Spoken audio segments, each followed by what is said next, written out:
With our press briefings today, and the first topic will be medical mobilization, and we'll speak to Olga Bogomolets, who's a doctor of Ukraine, who's an advisor to Ukraine's president. Center, good morning, and we start our series with right now with Olga Bogomolets, the honored doctor of Ukraine and the advisor to the president of Ukraine. With Ms. Bogomolets will speak on the subject of a nationwide military and medical mobilization in Ukraine. Прошу, пані Ольго.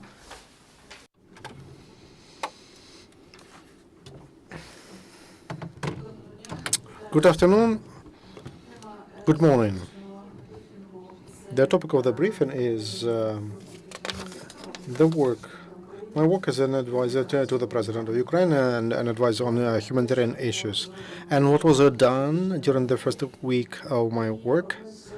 And one of the most important directions in our work that includes military and medical trainings, military and medical mobilization for all institutions, medical institutions, for doctors, representatives of civil groups, Ministry of Interior, Ministry and Police, already in case of a terrorist act, to be prepared, or any unexpected massive violations or violence at the place where they live or work. That's why there is a working group which develops scenarios of events, or possible events, and there will be a calendar developed how these trainings of military medical mobilization will be held in every district center in our country. We'll invite representatives from civic groups and volunteers, doctors, teachers, students, representatives of territorial communities, just for people to know clearly how to respond to possible danger, to possible hazards. It would be better if it doesn't happen, but we all should be ready for that. Also, in addition to that work which was done during the last week, we did a lot for coordination of treatment and rehabilitation of wounded. But there will be a press conference about that at 11 o'clock, at 11:30 tomorrow in Uniform, where we'll discuss issues of rehabilitation, of neuro rehabilitation, psychosomatic, and also how to help to the wounded we have at present. Also, I would like to provide information about one more big project, national project we have. That is the project to help families of those military men who died and who lost the men in the family. So we developed a portal among the partners of this project, which is called People Help People. TV channel 1+1, Raiffeisen Bankoval. And on that portal there will be video story of every family that lost the man who earns money, and those who died on Maidan, those who died during 80. Raiffeisen Bank opens direct accounts, credit card accounts, without any interest for anyone from any country of the world to come to that portal and choose a family they want to help directly. If there are people who are working on this portal, and we have volunteers, NGOs, IT organizations, and also invited public agencies, and I invite all who would like to help, who would like to cooperate, to join this project. And because we can listen to recommendations and we are flexible at the moment. Because of cooperation with volunteers and NGOs, the portal was added as an indicator of how much money families have.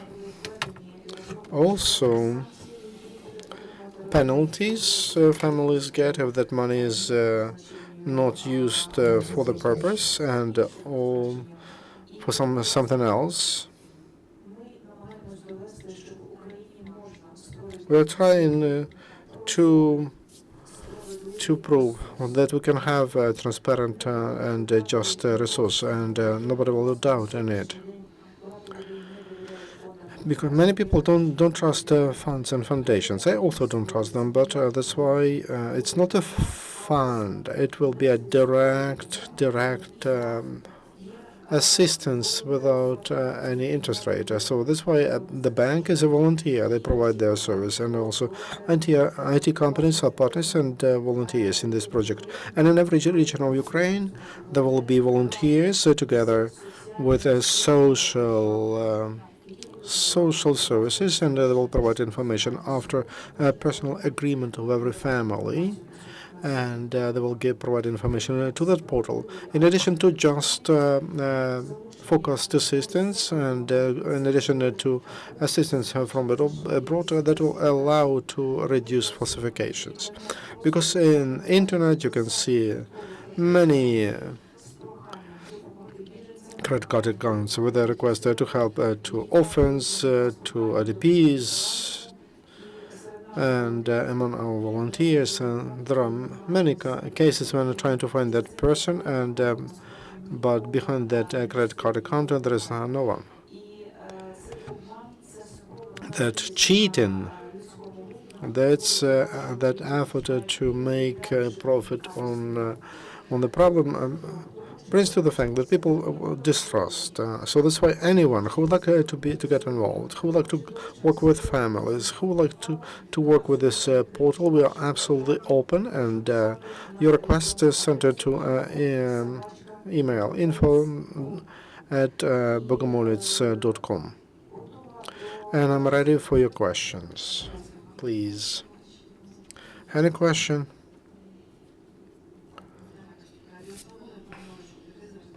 Here's the question. Recently, in the medical community, and this issue was raised during Maidan, there is an idea in the medical doctors community, intellectual community, to introduce, in the framework of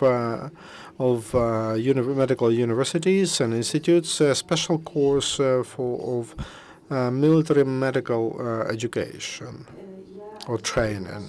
Thank you for your question.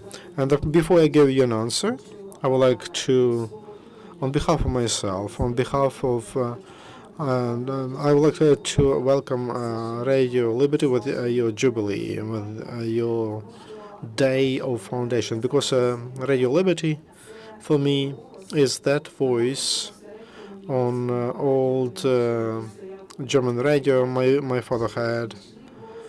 And that's the voice I heard. I was growing on. And Radio Liberty is my first prize of Washington Museum for presentation on Ukrainian Festival of Authors, Son Obrich, 1991.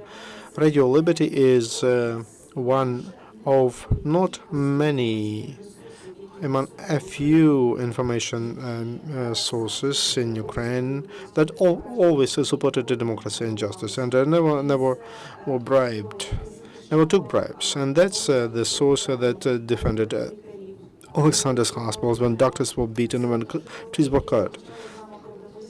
That's the media which protected Castle Radomysl when raiders wanted to get it. And that's that media which during Maidan events, even in 1991, and during my first Maidan, it was always told the truth about events in Ukraine. I wish you and all of us a democracy and fairness and freedom of speech, sincere, which is not bribed, which is not bought. And this is something you have, and I will greet you in Mr. Arsenal tonight.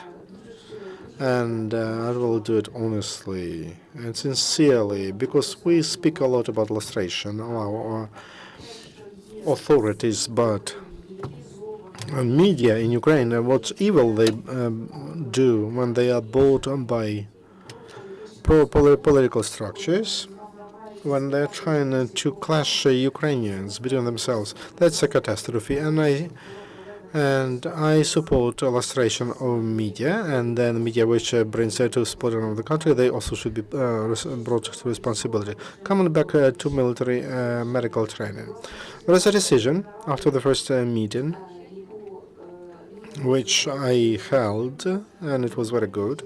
We made a decision to return military medical training to all institutes, and in medical colleges.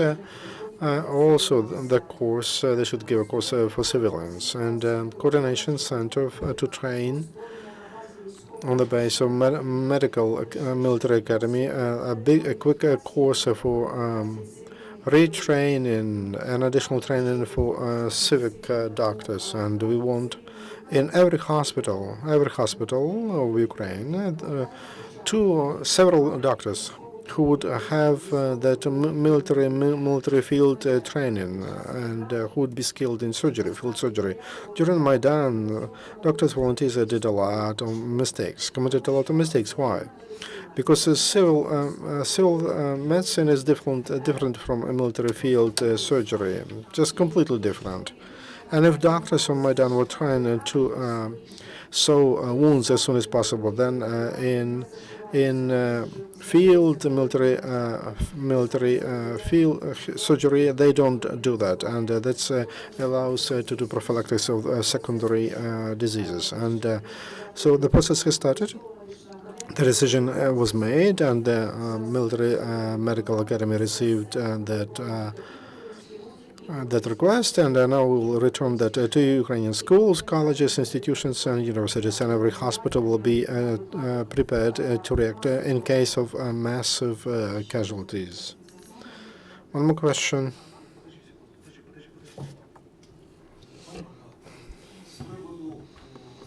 As to these trainings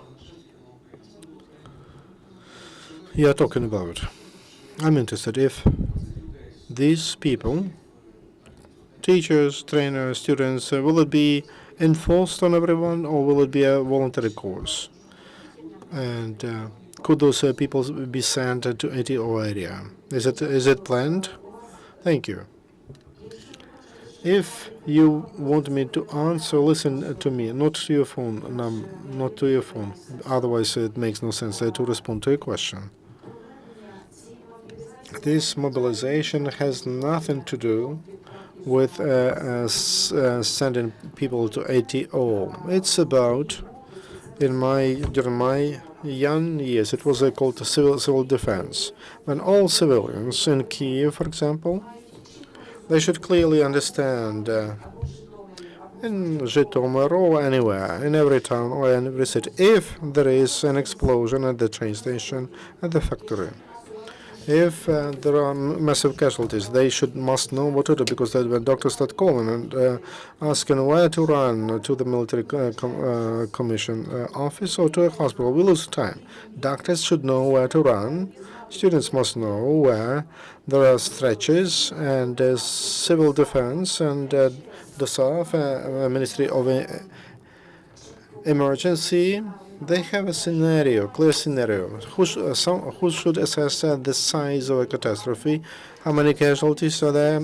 Are there enough of capabilities in a hospital to provide enough of medical treatment, or should doctors be sent from other hospitals? Are there people who cannot be treated in this hospital and must be transported to a different hospital? This scenario of reaction, it's just an understanding what to do if there is a massive attack against people, and it has nothing to do with ATO mobilization. And of course, all doctors will be involved, will be a part of this of the profit. It's not voluntary. It's our duty. Those who work in the Ministry of Emergency and the volunteers and all the rest depends on, all the rest will be volunteers. So we need to develop a clear plan of reaction, what must be done under such situation. So this plan, it will allow us also to study potential resource, who is in which city or town, and also capabilities and also where we need more assistance. Olga, I have a question regarding the plan of this Ukrainian military medical mobilization.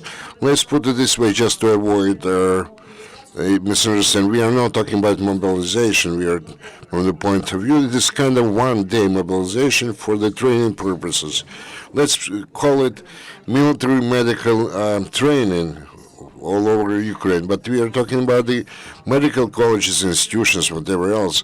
So how long is going to last? Well, there is no end to that. From the point of view of the medical colleges or education establishments, maybe there will be question how they're going to organize such trainings in those regions of Ukraine which are not controlled by Ukraine. No, we are not going to provide those trainings in those regions. And today, the preliminary stage for providing such training is creating of the unique single medical register. Because today the Ministry of Health of Ukraine in Kiev, for example, is subordinating, reporting to that is, let's say, 83 medical colleges. In Ukraine, it's about 65 to 70% those subordinated to Ministry of Health. There are about 14 departments like the railway, the emergency ministry, the Ministry of Defense, etc., which have their own medical establishments, and plus those which are reporting to the regional administration. All those establishments, institutions, speaking about those, we are trying to introduce the single register, and I am going to be responsible for that, of those medical college establishments which are going to take part in this training, especially talking about the higher level education. Medical colleges, they are going to be involved. They are already involved in the process of treatment of those wounded. The first aid, then the specialized medical aid, then further transportation of the wounded.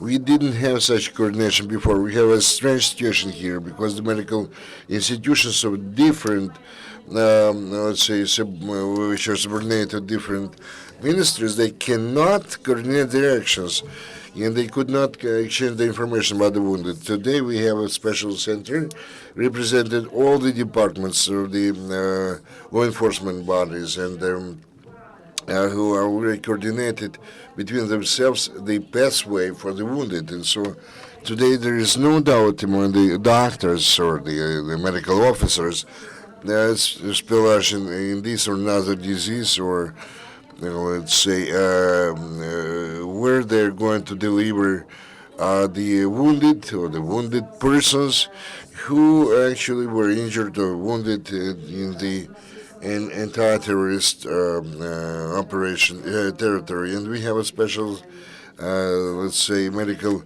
sanitation establishment for those for the veterans of war. So far, the medical officers do not have this status. This is very painful. This is kind of the Achilles heel, because we do not know what they are. The same is about the fighters in the front. They have no status.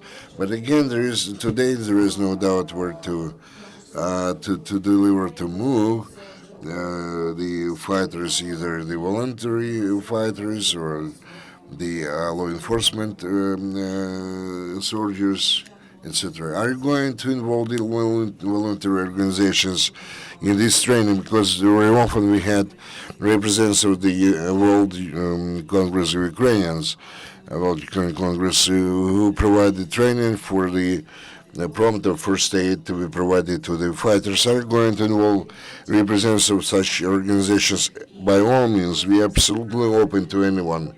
And during all the meetings and conferences which take place, we always invite those volunteers who are specialized in this or another, let's say, area. One of my tasks was to a maximum extent coordinate the efforts of the different representatives with the sabotage provided by this existing mechanism of state.